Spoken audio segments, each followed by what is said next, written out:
nakoda kapal ikan Ekayadi yang hilang di perairan Nusa Wulan, Distrik Burwai, Kabupaten Kaimana, hingga saat ini belum ditemukan.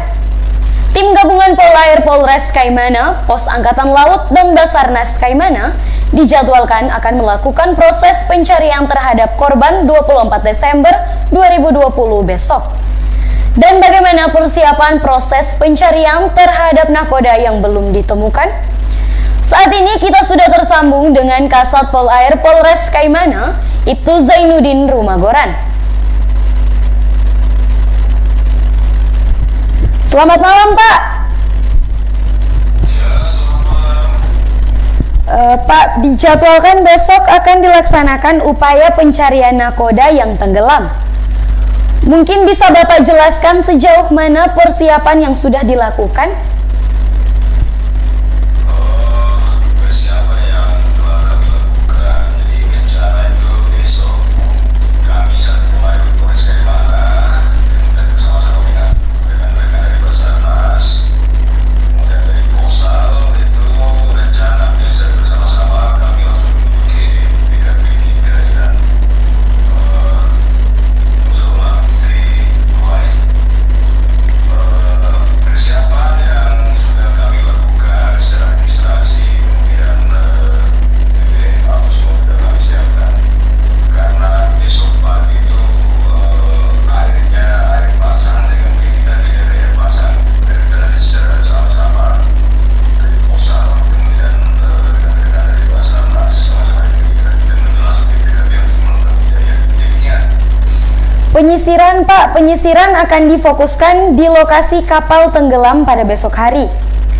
Mungkin apa yang harus dilakukan pada saat pencarian tersebut? Yang kami lakukan jelas merupakan sama-sama mungkin dari lain titik, kemudian kita sama-sama menyisir mengarah ke satu titik. Kira-kira seperti itu mungkin, Bu. Selanjutnya, Pak, kondisi cuaca saat ini di Kaimana kurang bersahabat, Pak. Apa bisa disampaikan kepada warga, khususnya nelayan di wilayah hukum Polres Kaimana? Oh iya, untuk saudara para nelayan yang ada di Kaimana, khususnya warga nelayan ya yang ada di Kabupaten Kaimana, karena mengingat kondisi cuaca saat ini di Kaimana, saat ini lagi kita memasuki musim barat ya, terlepas dari musim timur kita masuk ke musim barat. Ya, saya mau sampaikan ke warga masyarakat bahwa kecelakaan yang sering terjadi itu di saat-saat musim barat. Kenapa sering terjadi? Karena musim barat ini angin dan ombak itu datang secara tiba-tiba, sehingga susah untuk diprediksi, sehingga biasanya terjadi kecelakaan laut itu di musim-musim seperti sekarang ini. Jadi itu yang pertama. Kemudian yang kedua, untuk saudara yang melaut, ya kami mungkin pesan kalau bisa khusus berkaitan dengan perlengkapan ya, alat-alat keselamatan, jangan sampai lupa dibawa, karena itu sangat bermanfaat pada saat kita mengalami kecelakaan di laut ya, contohnya seperti life jacket dan lain-lain. Kemudian kalau memang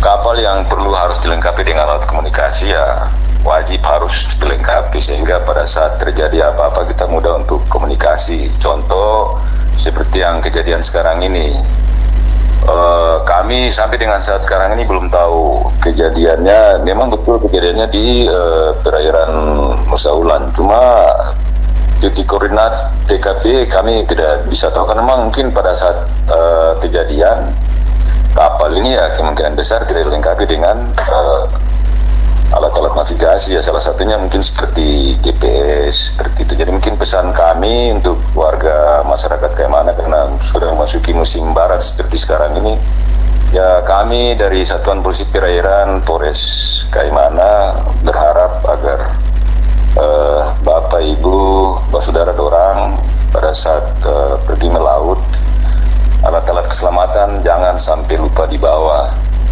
Kira-kira seperti itu, Bu, mungkin pesan dari kami. Pak, dari laka laut yang sering terjadi selama tahun 2020 ini, hal itu lebih disebabkan karena warga masih menggunakan transportasi yang tidak layak seperti longboat dari dan ke kota Kaimana. Mungkin apa yang mau Bapak usulkan ke pemerintah dengan kondisi Kaimana saat ini, Pak? Oke, baik, jadi begini Bu, ini untuk alat transportasi berupa longboat ini sebenarnya bukan tidak layak, sebenarnya layak. Mungkin kalau ukuran layak dan tidak layak mungkin berkaitan dengan jarak jangkau di mana kita mau pergi. Kalau memang jangkauan yang kita mau tuju ini tujuannya terlalu jauh, ya kalau bisa jangan menggunakan longboat atau perahu-perahu kecil. Contoh seperti kita mau ke Jamor. Ya kalau memang kita ke sana dengan menggunakan bodi bermesin 15 PK itu yang mungkin tidak layak untuk itu.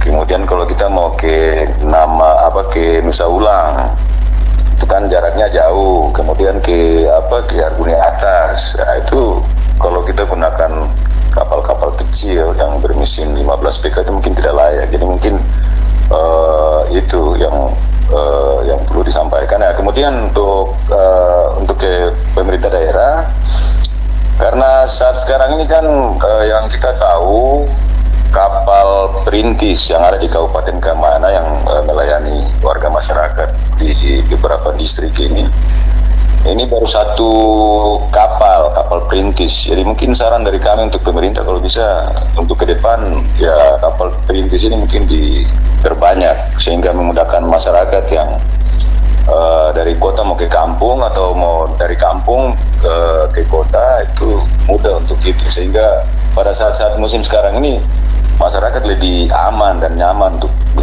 menggunakan kapal-kapal perintis yang disediakan pemerintah. Demikian Bu, mungkin yang bisa kami sarankan ke pemerintah seperti itu. Pak, saya mau pertegas lagi soal penjadwalan besok akan dilaksanakan upaya pencarian nakoda yang tenggelam. Mungkin bisa Bapak lebih perjelas lagi sejauh mana persiapan yang sudah dilakukan, Pak? Persiapan yang kita sudah lakukan, kami sudah koordinasi dengan instansi terkait, dari rekan-rekan di Posal, kemudian rekan-rekan di Basarnas. Jadi persiapannya ya itu kami dari hasil koordinasi mungkin kami pada saat ke TKP mungkin kami perginya secara bersama-sama. Kemudian nanti kembali pun juga kami usahakan pulang secara bersama. Karena pertimbangan cuaca mungkin kemungkinan besar sebelum sore kita sudah harus balik lagi ke Kaimana. Demikian Bu. Baik Pak, terima kasih. Selamat malam dan selamat bertugas Pak. Selamat malam.